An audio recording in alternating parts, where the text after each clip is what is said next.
আজকে আমি রান্না করছি ইলিশ মাছ, কাঁচা ইলিশ মাছ কুমড়ো দিয়ে। প্রথমে নুন হলুদ মাখিয়ে নিলাম মাছগুলোকে। এবার কড়াইতে কালো জিরে ফোড়ন দিয়ে কুমড়োগুলোকে আগে ভেজে নেব।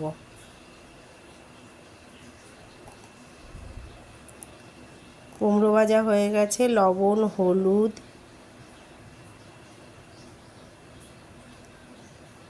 ধনের গুঁড়ো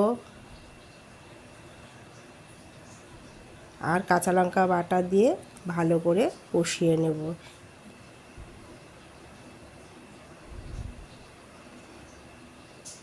কুমড়ো দিয়ে ইলিশ মাছ খাবেন, দেখবেন ভালো লাগবে। ইলিশ মাছ যে কোনো কিছু দিয়ে করলেই ভালো লাগে। এবার মাছগুলোতে কড়াতে দিয়ে দেব।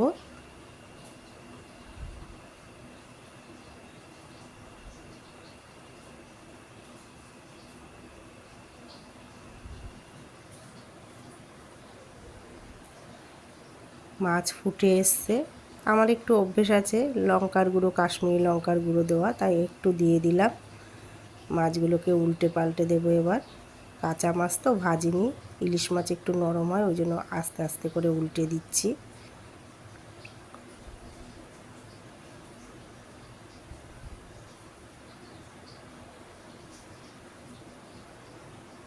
ভালো করে ফুটে গেছে। কাঁচা ইলিশ মাছ কুমড়ো দিয়ে হয়ে গেছে।